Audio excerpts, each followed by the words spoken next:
You know that feeling you get when you spend even a little bit of time outside? No matter how challenging it is to get out there, spending time in nature is always worth it. I'm your host, Amy Bouchatz, and this is another episode of Humans Outside. Join me as we hear from fascinating outdoor-minded guests and use the Humans Outside 365 Challenge to push us outside daily. Ready to hear from experts and outdoor lovers who make heading into nature just a part of who they are while we work to do the same? Let's go. It's no secret that I absolutely love where I live. Palmer, Alaska is a small town set against two mountain ranges tucked into a river valley about an hour outside of Anchorage. We grow massive vegetables, have incredible mountains to view and explore, and have a strong sense of community.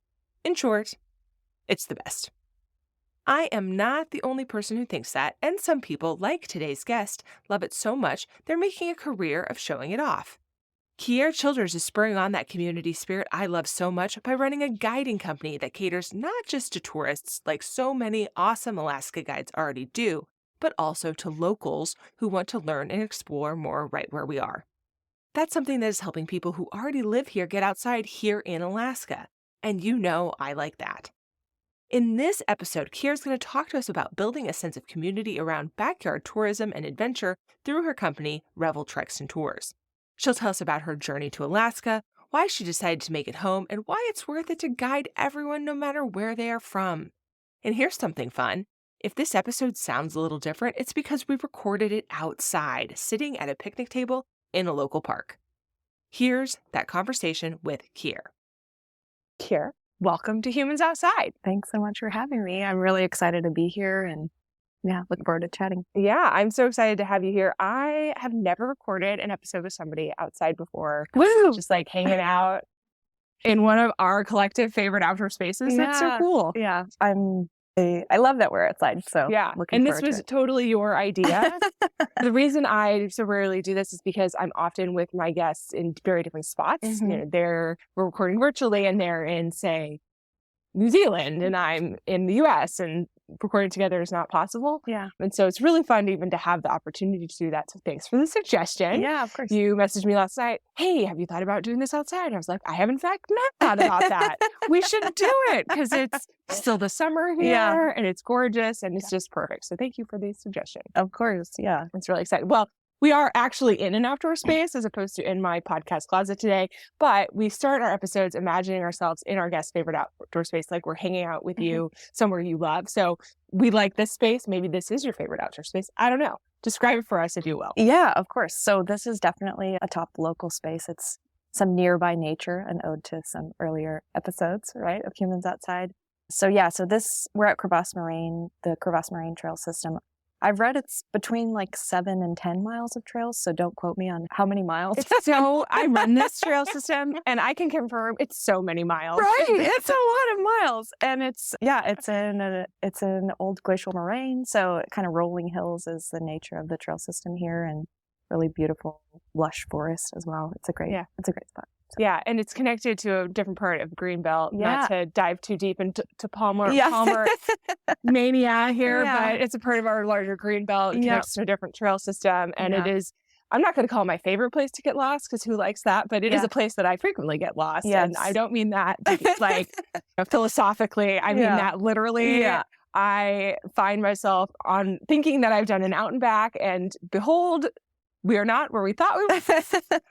Then I may or may not say some swear words. I don't know. Yeah. Can't confirm. Yeah. And eventually do make it back to my car. Yeah. Okay, so you're not from Alaska, just like I am not from Alaska. Yeah. How did you end up here, and how did you become someone who likes to go outside? What is your outdoor story? Yeah. So let's start with my outside story, I guess, how I started to like being outside. So I grew up in Indiana and grew up in the outdoors in a really casual way. My mom volunteered at a local park, so she would plant flowers at a gazebo there, and then my dad, he would take us mushroom hunting, and we would go on bike rides with my mom. And so I was never somebody who was like, we weren't hiking in the mountains. Indiana doesn't really have mountains, but we were spending a lot of time outside just doing different things. And then I would say fast forward after college, I was working in a communications job, so a lot of time inside. And then I was just, I was just kind of sick of being inside, and I had a friend suggest that I go be a hiking guide on volcanoes. And so That's like a whole different trajectory. that was a very pivotal moment in my outside story, because it was like, you can guide people? Like what does that even mean? And so I followed that. Indiana have a lot of volcanoes. Not a lot. Not a lot. Yeah. So anyway, so I did this, like, it was a volunteer gig guiding people on volcanoes for a few months. And it was just like one of those aha moments, like, wow, I really love this. I get to be outside all the time. I get to take people outside. I get to connect them to this place. And yeah, so that really sparked this like passion for backpacking. And so spent some time traveling and backpacking, lots of hiking, and then ended up in Alaska in 2015, volunteering on a trail crew in Willow. So I think you know the canoe loop there, maybe. And yeah, so was there for a summer, fell in love with Alaska, started guiding in Denali in 2019, was there for a few years. And it's been like this build of finding the combination of all the things that I love. So in 2022, came back to Palmer and started a guiding company in the place that I wanted to be. So Yeah. So just for context, Willow is, maybe 45 minutes from where we are right now. I would say that north. To the north. Yeah. And you were on the canoe loop on Nancy Lakes. Yeah, exactly. Which is a state park recreation area. Yep. And I recently tried to explore it. Yeah. There were, I can say, a lot of bugs there. Yeah. And I decided that is not the trip for me this year. That's fair. Yeah. It's a big undertaking. It's a big undertaking. Yeah. It's also a very buggy year. Yeah. And I think that probably has a lot of bugs anyway. Yeah. But I'm just like all bugged out right now. And so I am just not needing to do that this year. It didn't feel good in my body. That's fair. You got to follow, you got to listen to yourself for sure. Yeah. But I know you're very passionate about that area. And isn't it funny how things that we do as we're becoming ourselves and exploring who we are and what we want to be in the world and what we want to do in the world become sort of these pivotal landmarks that we want to go back to and we think of so fondly, even if they were full of challenges, even if they were hard, even if they didn't actually last that long, they seem like they lasted forever. It's why those periods after people go to college or after they get out of high school seem so big and so long and like your whole life, even though looking back, it was like 3 years or something. Yeah. Because it's so foundational. Yeah. I can definitely look back on my timeline of those pivotal moments for sure. And that I think it really makes me appreciate where I am now. Like, oh, it was all working towards this, even though I couldn't see it then. You know, I feel like transition periods in life can be so hard. Yeah. Yeah. And I love that for you, so many of these pivotal moments go back to being outside. Yeah. Where were the volcanoes you were guiding on? So those were in Nicaragua. Okay. Yeah. Not in Indiana. Not in Indiana. Yeah. Those are in Nicaragua. Yeah. Yeah. So that was a really interesting experience to just be outside of the United States, right, and outside in a totally different space. So yeah, that's so cool. So you said you came back to Palmer, you started this company, and it was the place that you wanted to be. How did you fall in love with Palmer? And what's your favorite thing about living here, about this area? I think the question is, how could you not fall in love with Palmer? I mean, that's what I think. But, we joke that I'm like the one-person chamber of commerce. We don't need the actual chamber of commerce. We have me. Yeah, so. I agree. I feel like your Palmer enthusiasm is high. I think I'm right up there with you for sure. So are many people, though. Like, this is not like an uncommon thing. We love it here. So why do we love it? Why do we love it? For me, I think there's two things. It's the community here is very special. And then outdoor access. You can drive 30 minutes in either direction and hit mountains not either. Yeah. All of the directions. Yeah. All of the directions. Find mountains, see mountains. I mean, and so it's beautiful. It's a beautiful place to live. Great access and community are kind of the reasons why I think Palmer is so special. Yeah. Yeah. So what's great about this is, we think that Palmer's the bee's knees. Like this is the place where all of this is. But the truth of the matter is that these things can be found in ways in any place.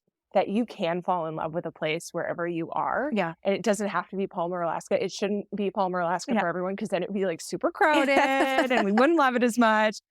And if people want to come here, they definitely should. But falling in love with where you live and with the nature that you have around you is about being in the right place for you, whatever that means, and then taking the time to open your eyes and to look around and to see what it is that can be special about a place. Yeah. Some of us don't have the ability to like pick up and move to Palmer, Alaska, or to a place that we might think is special. Maybe we are people who need to learn to like where we are for right now. Yeah. Whether that's because that's just how our life is, or it's a case of privilege for many people to be able to move. If you're a military family member or have a loved one in a job and you can't just pick up and move, there's lots of reasons you can't go find the thing, and you have to find the thing where you are. But so much of that is about perspective and about maturity and deciding that you're going to find that and doing the best with what you have. Yeah. And we ended up here because we needed to move somewhere. We had been stationed at Fort Campbell, Kentucky. My husband got out of the military and it was time to go somewhere. And we picked somewhere that he could go to grad school. And that's how we ended up here. We moved here sight unseen. And living here was really hard to start with. Not because Palmer's not great. We know it's great. But because I needed to change my perspective. Yeah. And find within myself the ability to settle down and to choose your hard. Yeah. And to deal with the hard that is present wherever you go. Yeah. And for us here, sometimes that hard looks like long, cold, dark winter. Sometimes it looks like windstorms. Yeah. Sometimes it looks like bad rain all season. Sometimes it looks like all of the bugs in the land at Nancy Lakes at the same time, like some sort of bug convention. Yeah, definitely. But you do the best with what you have. You listen to your body and then you use wherever you are to the best way you can. Yeah. And I think that's why Palmer is so special to both of us, is because we are people who ended up someplace and then had the maturity to really lean into that and make the best of it and learn to love it in a way that I think is undeniable. Yeah. I think for me, just to kind of piggyback on that, like that's been such a wonderful lesson that Alaska has taught me. And I think when I growing up in Indiana, I really didn't appreciate the nature and outside stuff that was there. And now when I go home, the trees are totally different than Alaska. The water is totally different than Alaska. And I look at it with my Alaska lens and think like, I'm really glad to live in Palmer, but there are special things here too. Yeah. So Yeah. And that goes so well into what we're going to talk about today, which is helping locals lean into where they live. So you and I can consider ourselves locals here now, even though some people might disagree with that, and that is their prerogative. But I have been here 7 winters, guys. I am an Alaskan. Yeah. I'm told that is the benchmark, so I'm going to roll with it. Okay. I made it. I'm here. Yeah. Lots of people are from somewhere and stay there, like we've been talking about, and then have trouble recognizing and accessing the good things around them. Yeah. Because they either didn't grow up that way, or they don't know how, or it's scary, or it's big, or they have physical limitations that they're not sure how to move through. There are so many reasons. So your business, Revel Treks and Tours, really focuses on locals and assisting them. So I want to talk, like, what inspired you to do that? What brought that as being a goal? Because we spend so much time helping outsiders like something. So what brought you to locals? Yeah, I think lots of things, but for me, coming up to Alaska in 2015, looking back now that I've been here for a while, I can see how lucky that I was to find adventure buddies really early on. So there was a couple, my friends Amy and Ken, that really took me under their wing when I landed in Palmer. And they just would take me outside with them on all these adventures. I was third wheeling all of their trips. And they just would, they'd take me to public use cabins, they'd take me backpacking, we'd go on ski trips. And like, had they not been a part of my initial Alaska experience, it would have been so hard. Like, and I know people have a hard time finding people to connect with outside. So there is a deep appreciation for the friendship. And then working in tourism, it's really in your face how much energy the tourism industry spends really giving visitors the experience of a lifetime. We want to show them all this Alaska stuff. And I love that about tourism. And it's a very enthusiastic and energetic industry in this state. But the longer that I did it, the more I realized, wow, we really are missing this chance to connect locals to these same kinds of experiences. So maybe there's a way that tourism can help support opportunities for locals to get outside and learn about these things and connect with the place that they call home. So that really was, I can't say it was one moment that was like, oh, this is what it needs to be. It's been a buildup of Yeah. things. So yeah. What year did Revel start? The Revel started in 2022. So this is the second year of business. So because we really had a moment during 2020 where we realized, oh yeah, we have like stuff around us. Yeah. So we can enjoy that. For people who maybe didn't really lean into that. Yeah. We joked about staycations during the recession, but then in 2020, it became your only option. And all of a sudden you're really using the parks and spaces, and particularly outdoors where you live nationwide. This was a thing. Worldwide, this was a thing. I'm wondering, how did that experience play into your decision to do this, or even just factor in at all to understanding that this was a challenge?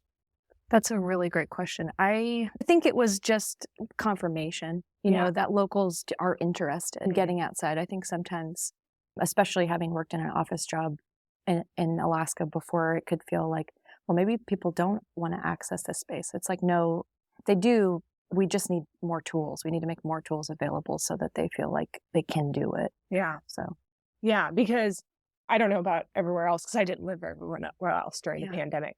But here, there was a lot of conversation about how locals had to save the day for our tourism industry during 2020 because outsiders weren't coming. Yeah. And so if you weren't going to spend money at the tourism business, who was?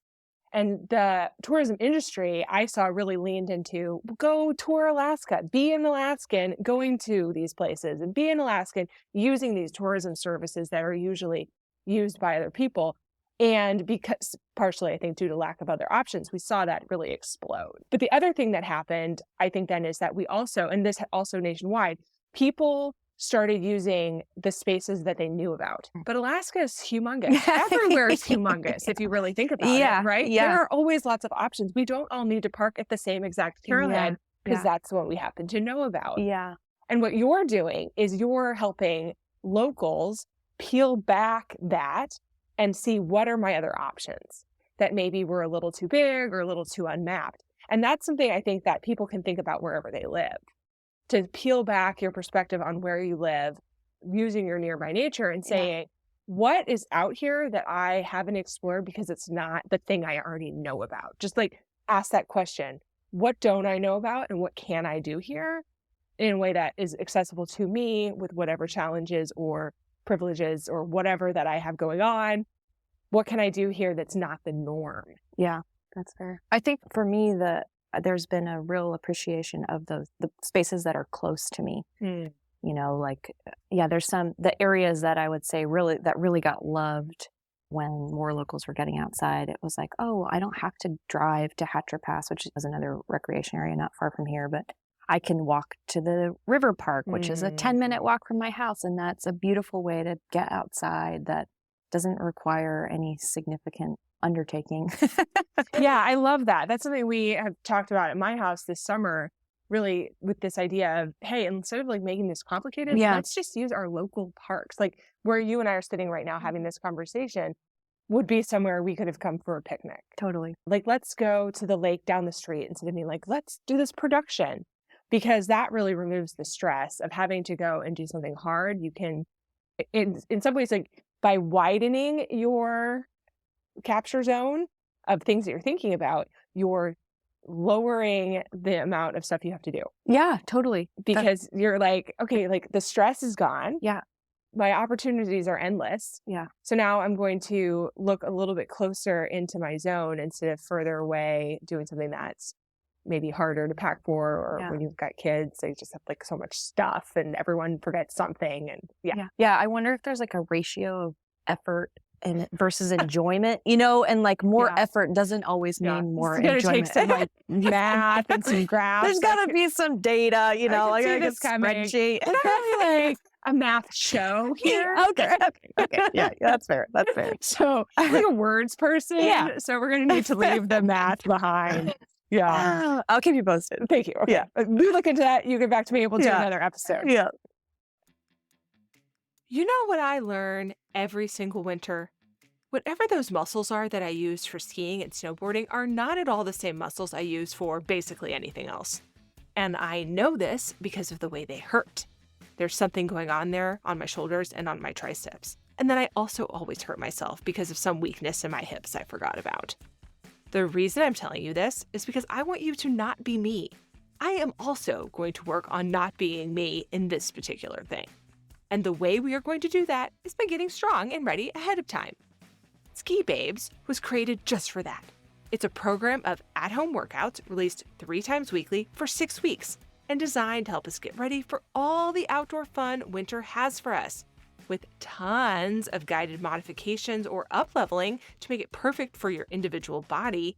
These fun workouts give a holistic winter experience with training for your body and your mind to give you what you need.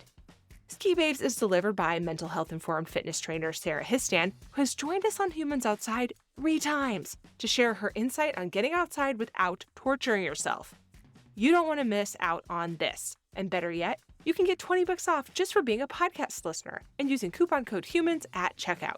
Go to skibabes.com now before it's too late and check out with the coupon code HUMANS for that savings. That's skibabes.com, coupon code HUMANS. Seriously, let's do this. Okay, back to the show. Not knowing about the place that you live or having the confidence or outdoor skills or a combination can be a problem for people too. Yeah. And that's not something that just exists in Alaska. Of course, that's an everywhere problem, like so many things we're talking about. When we outdoorsy type people live in very outdoorsy places, it can be easy to get a little blind and think that everybody likes going outside. Yeah. And think that everybody has the skills or knows what to do or has the gear or whatever. So I'm just wondering, when you started guiding, were you surprised by how many people didn't really know that much about adventuring here in their local area? Yeah, I would say yes and no. I think the thing that surprised me was how many locals, people that had grown up here, when I say local, I mean like those that were born and raised in this Not area. you and I, seven Not winter you and people. that. Yeah. I mean, I feel like we earned it now, but Not the 7 winter crowd. not this. Yeah, we're Not talking the self-selecting the Alaskans. lifers, The people who grew up here. Sure. the people that grew up here. I've had multiple, community hikes where we go to a trail and they're like, I didn't know this existed. And that to me is surprising because I feel like I kind of operated under this assumption that if you grew up here that you knew all the spaces that were available. I also feel like, there's things change too. Right. And so it's totally fair that there might have been a new trail system develop and you just didn't know about it. So that's been somewhat surprising. Yeah. What do you think it is about that, about being a lifer somewhere? Because I think a lot of people listening to this probably are lifers where they live or have lived there so long that they've lost that. Well, I don't know. I don't want to make it sound like it's something that bad that happened. There's not that curiosity. When you move somewhere new, everything's new. Yeah. Right. And so it's easy to see things that you don't know about because everything is something you don't know about. Yeah. And when you're sat in a habit or in a place that you've been a long time, that becomes a lot harder just because you're used to it. So why do you think that people have that or don't stop to pursue that before getting connected with you? I think it's hard. It's hard. It's totally hard. I think that's really what it boils down to. It's really difficult to, it's back to that, like the effort versus enjoyment, like it's a lot harder to find new things, to keep that curiosity alive, and you got to really work at it. And I think besides my hometown, Palmer is the longest place that I've lived.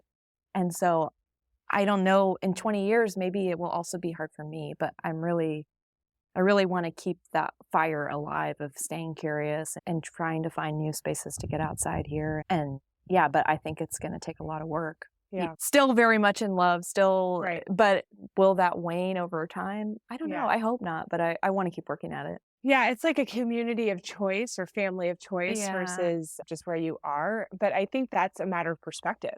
Yeah. Anything can be your choice today. Yeah. You can choose to spend time outside 20 minutes a day if that's what you want to do.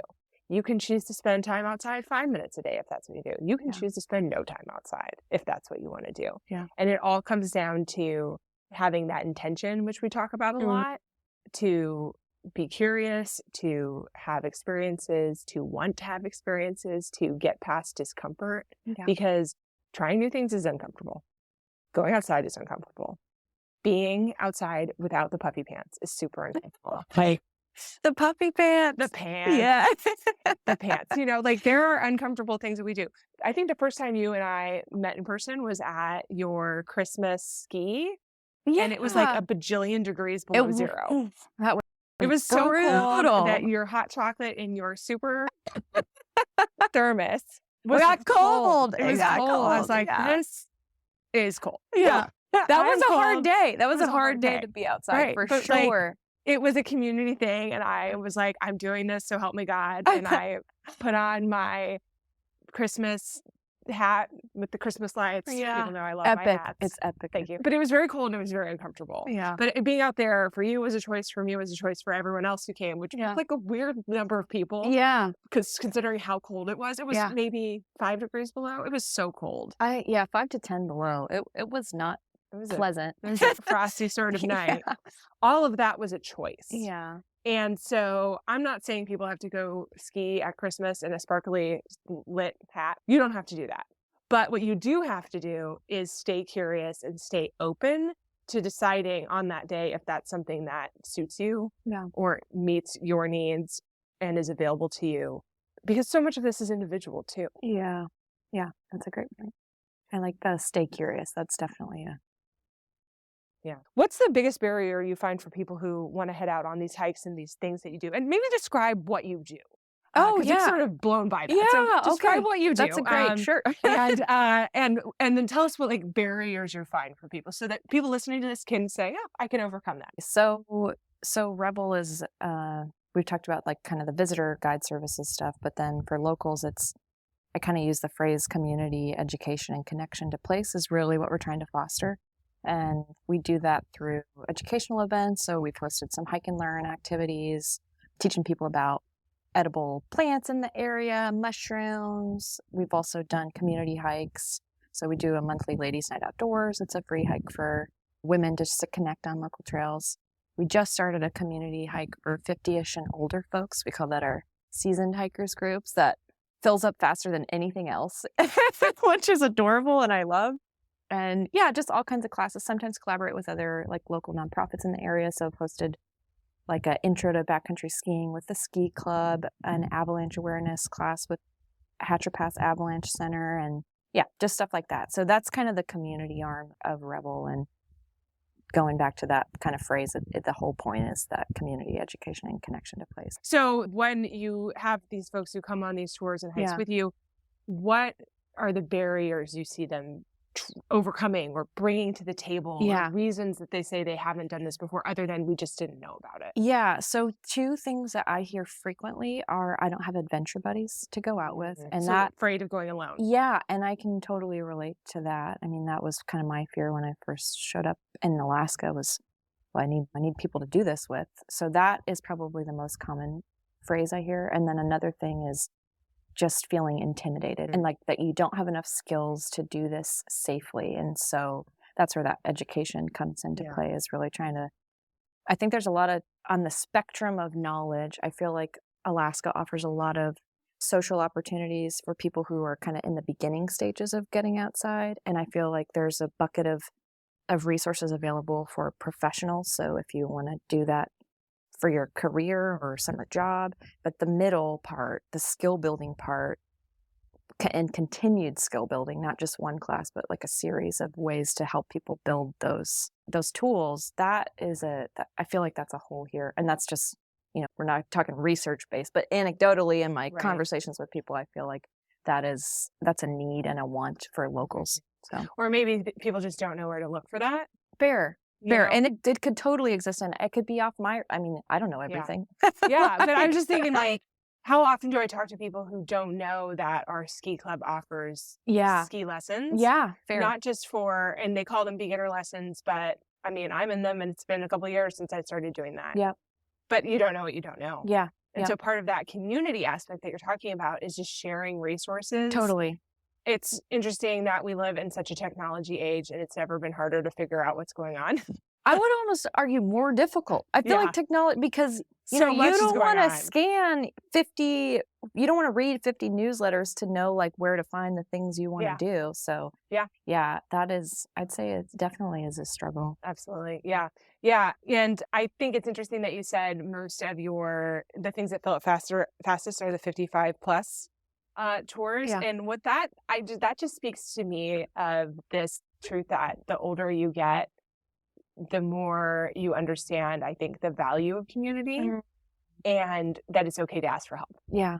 And those are two things that are hard in the hubris of youth Yeah. and are things that I find myself learning as I go around and around this world and get older, that it's super cool if you have the privilege to be able to afford it or can find affordable classes. Those exist in most communities.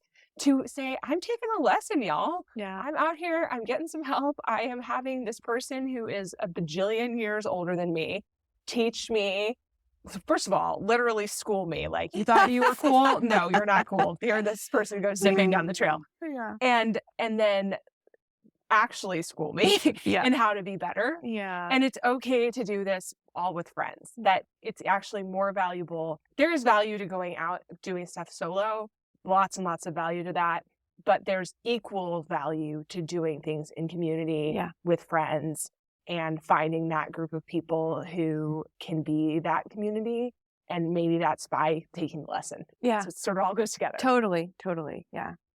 Yeah. The other thing about this, so it's one thing to say, I'm going to get in the plane and go on this adventure, but back where you live all the time. So like what we're talking about today, being a local, it is hard to take the step to make that happen because you get complacent in your life. And it's hard to say, okay, like I'm going to take the time to sign up for a class, to carve an hour and a half, 2 hours, 3 hours out of my Saturday morning to go do this thing, to spend a little bit of money, to put a priority on this. Like I'm willing to spend money to go on some adventure in somewhere warm in January, but it's a much harder sell for me for whatever reason to say, I'm going to go spend way less money on a ski lesson or two so that I have a skill that I can use every Saturday until I die. Why is that? Yeah, I don't. Why do you have a theory? I have why a theory.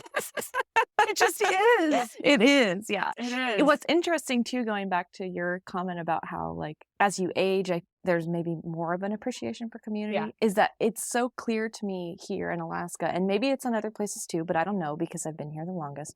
Is that those older folks? I think that's okay to say, right? They want to share. Right. They want to teach. They want to show you. They want to mentor you. I mean, everywhere I've lived in Alaska, I've just been amazed at the 70-year-old woman who wants to take me on a hike and like talk to me about bald eagles or whatever it is. Like the passion is so strong and the desire to teach, in my experience, they want to connect with younger generations and share what they know. Yeah. So how do we find these people to be shared with? I'm working so hard. I mean, like, that's like they're in so many places, but is it joining these community groups? Is it saying, okay, what clubs, if I'm interested in gardening, do I join the garden club? Yeah. Because we can find let's call them our elders. Yeah. There who are willing to teach us in those spaces, in those community groups where they are already more likely than we are to be involved.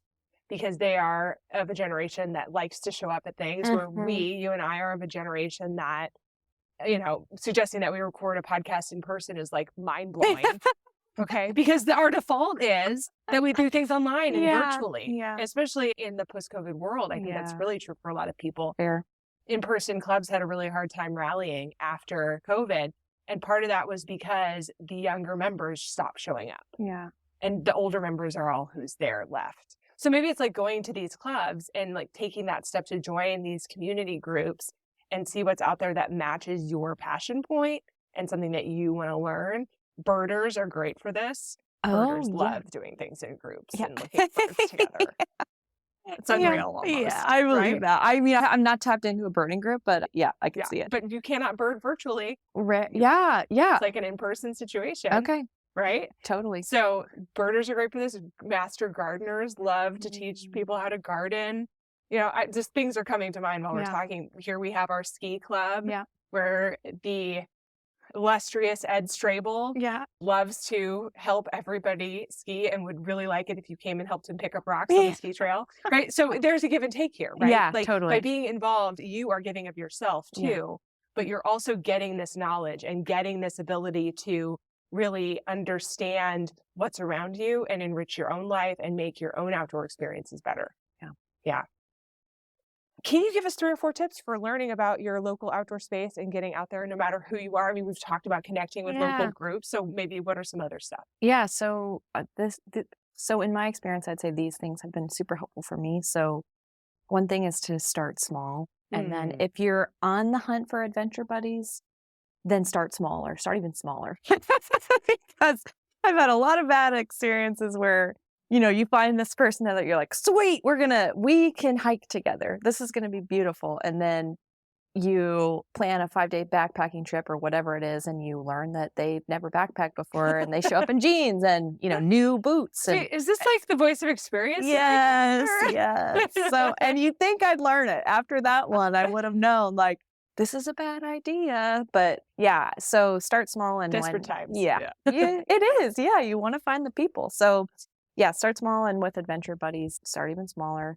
Another thing that I constantly have to remind myself is to be patient, Mm.